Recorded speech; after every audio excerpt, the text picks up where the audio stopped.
रेगिस्तान की हवा चीख रही है। ये खाली घरों, टूटती दीवारों से गुजरती है। ये कुलधरा है, राजस्थान, भारत का एक भूतिया गांव, वीरान, खाली, समय में जमा हुआ। पालीवाल ब्राह्मण, वे कभी यहां फलते फूलते थे। अब बस सन्नाटा, या कुछ और। कुछ लोग हवा में फुसफुसाहट सुनते हैं। वे ढलते अंधेरे में परछाई हिलते हुए देखते हैं। कुलधरा अपने राज आसानी से नहीं बताता। क्या आप सुनने की हिम्मत रखते हैं? सदियों पहले कुलधरा जीवन से भरपूर था। यह एक समृद्ध गांव था जो गतिविधियों और दैनिक जीवन की आवाजों से गुलजार था। गलियां लोगों की बातचीत, औजारों की खनक और बच्चों की हंसी से भरी रहती थी। पालीवाल ब्राह्मण, जो अपने कृषि कौशल के लिए जाने जाते थे, ने एक समृद्ध समुदाय का निर्माण किया। वे नवीन किसान थे जिन्होंने बंजर भूमि को उपजाऊ खेतों में बदल दिया। कृषि में उनकी विशेषज्ञता बेजोड़ थी और उन्होंने ऐसी फसलें उगाई जिनसे पूरे गांव का भरण पोषण होता था। उन्होंने अच्छे घर, मंदिर और यहाँ तक कि एक परिष्कृत जल संचयन प्रणाली भी बनाई। ये संरचनाएं उनके वास्तुशिल्प कौशल और कठोर रेगिस्तानी वातावरण के अनुकूल होने की उनकी क्षमता का प्रमाण थीं। जल संचयन प्रणाली ने यह सुनिश्चित किया कि सबसे सूखे महीनों में भी गांव में पानी की निरंतर आपूर्ति हो। उनकी देखभाल में रेगिस्तान खिल उठा। इस समृद्धि के नखलिस्तान में पीढ़ियां पैदा हुईं और पली बढ़ीं। खेत हरे भरे थे जो आसपास के रेगिस्तान के बिल्कुल विपरीत थे। ग्रामीणों को अपनी भूमि पर गर्व था और उन्होंने इसकी सुंदरता और उत्पादकता बनाए रखने के लिए अथक परिश्रम किया। बच्चे गलियों में खेलते थे। रेगिस्तानी हवा में हंसी गूंजती थी। वे धूल भरी गलियों में दौड़ते थे। उनकी बेफिक्री की भावना गांव की समृद्धि का प्रतिबिंब थी। समुदाय घनिष्ठ था और हर कोई एक दूसरे का ख्याल रखता था। जिंदगी अच्छी थी, लेकिन लगता है किस्मत को कुछ और ही मंजूर था। अपनी कड़ी मेहनत और समर्पण के बावजूद ग्रामीण अपने जीवन के अंधेरे मोड़ का पूर्वाभास नहीं कर सके। उनके द्वारा बनाया गया सामंजस्य और खुशी चकनाचूर होने वाली थी। एक रात सब कुछ बदल गया। ग्रामीण गायब हो गए। ऐसा लगा जैसे वे हवा में गायब हो गए हों, अपने पीछे एक भूतिया गांव छोड़ गए हों। कभी जीवंत रहने वाली गलियां अब खामोश थीं और घर खाली पड़े थे।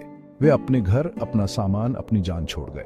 व्यक्तिगत सामान इधर उधर बिखरा पड़ा था, मानो ग्रामीण जल्दी में चले गए हों। त्याग की भावना स्पष्ट थी और गांव एक भयानक सन्नाटे में डूबा हुआ था। किस बात ने उन्हें बाहर निकाला? कहा जाता है कि इसका जवाब एक श्राप में है। एक श्राप जिसने सदियों से गांव को प्रेतबाधित किया है, इसे रहस्य और साजिश में डुबो दिया है। कुलधरा की कहानी राजस्थान के इतिहास की सबसे गूढ़ कहानियों में से एक है। जैसलमेर के दीवान सलीम सिंह ने कुलधरा पर लालची नजर डाली, जो अपनी सुंदरता और शांति के लिए जाना जाने वाला एक समृद्ध गांव था। वह एक क्रूर आदमी था जो अपनी सख्ती और अतृप्त इच्छाओं के लिए जाना जाता था। उसकी क्रूरता की प्रतिष्ठा दूर दूर तक फैली हुई थी, जिससे कई लोगों के दिलों में डर समा गया था। दीवान गांव के मुखिया की बेटी की सुंदरता पर मोहित हो गया। एक युवती जिसकी कृपा और आकर्षण बेजोड़ था। उसने अपने पहरेदारों को एक खौफनाक संदेश के साथ भेजा। उन्होंने एक अल्टीमेटम दिया, लड़की उसकी होगी या कुलधरा को उसके क्रोध का सामना करना पड़ेगा। ग्रामीणों को पालन करने के लिए बस एक दिन का समय दिया गया था। ग्रामीण वे फंस गए थे।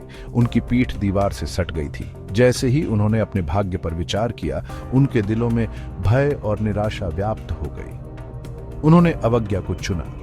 वे अपनी बेटी को अत्याचारी की इच्छाओं के सामने आत्मसमर्पण नहीं करेंगे। आजादी की एक बेताब कोशिश में उन्होंने अपने प्यारे गांव को छोड़ने का फैसला किया।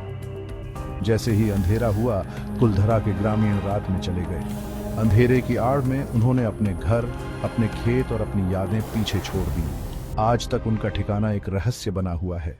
कुलधरा गांव उनके साहस और बलिदान का मूक प्रमाण है, अवज्ञा की कीमत का एक भूतिया स्मरण। भाग 4, धूल में परछाई। कुलधरा खाली पड़ा है, एक त्रासदी का स्मारक। लेकिन क्या यह सचमुच वीरान है? स्थानीय लोग कहते हैं नहीं। वे अजीब घटनाओं के बारे में बताते हैं। अस्पष्टीकृत शोर, भयानक प्रेत। कुछ लोग खाली गलियों में गूंजते कदमों की फुसफुसाहट करते हैं। दूसरों का दावा है कि उन्होंने परित्यक्त घरों की खिड़कियों में छिपी हुई परछाई देखी हैं। बेचैनी का एक स्पष्ट बोध हवा में भारी लटका हुआ है। क्या यह अवशिष्ट ऊर्जा है, पत्थरों से चिपके अतीत का दर्द, या यह कुछ और भयावह है? भाग 5, सच्चाई की तलाश। असाधारण जांचकर्ता कुलधरा की ओर आकर्षित होते हैं। जैसे पतंगे लॉ की ओर वे ईएमएफ रीडर, ईवीपी रिकॉर्डर और नाइट विजन वाले कैमरों से लैस होकर आते हैं। वे सबूत खोज रहे हैं, सबूत की गांव प्रेत बाधित है।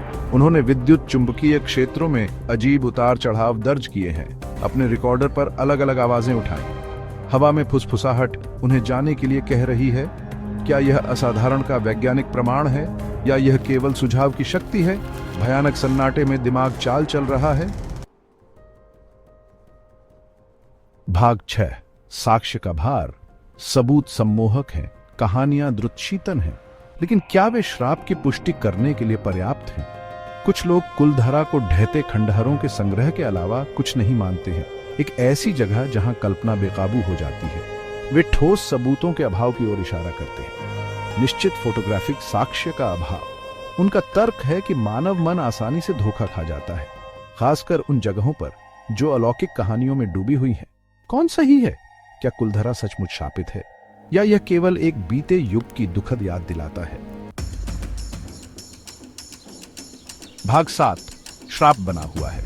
कुलधरा के श्राप की असली प्रकृति के बारे में बहस छिड़ी हुई है। क्या यह केवल पीढ़ियों द्वारा गढ़ी गई एक कहानी है या परछाई में कुछ और भयावह छिपा है? लेकिन एक बात पक्की है, कुलधरा एक बेचैन करने वाली जगह बनी हुई है। हवा में एक भयानक सन्नाटा छाया हुआ है, जो कभी कभार पत्तों की सरसराहट या रात के पक्षी की दूर की आवाज से ही टूटता है। हवा खाली गलियों से फुसफुसाती है, अपने साथ इतिहास का भार और अज्ञात की ठंडक लेकर। ऐसा लगता है कि हर झोंका एक कहानी कहता है, एक लंबे समय से चले गए अतीत का एक टुकड़ा, लेकिन भुलाया नहीं गया।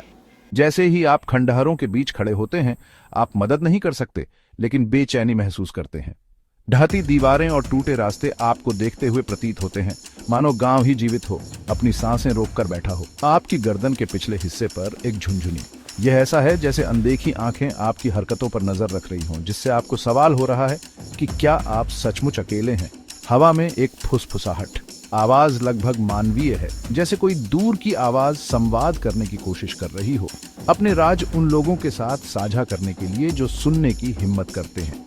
ग्रामीण भले ही चले गए हों, लेकिन उनकी कहानी जिंदा है। उनका जीवन, उनके संघर्ष और उनके रहस्यमय ढंग से चले जाने ने इस जगह पर एक अमिट छाप छोड़ी है। शायद कुलधरा का श्राप भूतों और परछाइयों के बारे में नहीं है, बल्कि डर, नुकसान की स्थायी शक्ति और उन जगहों के बारे में जो कहानियां हम खुद को बताते हैं, उनके बारे में है, जिन्हें हम पीछे छोड़ देते हैं। ये कहानियां हमारी धारणा को आकार देती हैं, साधारण खंडहरों को प्रेतबाधित अवशेषों में बदल देती हैं। अंत में कुलधरा अकथनीय को समझाने, रहस्यमय में अर्थ खोजने और कहानी कहने की शक्ति के माध्यम से अतीत को जीवित रखने की मानवीय आवश्यकता का प्रमाण है। श्राप बना रहता है, अलौकिक में नहीं, बल्कि उन लोगों के दिलों और दिमागों में जो याद करते हैं।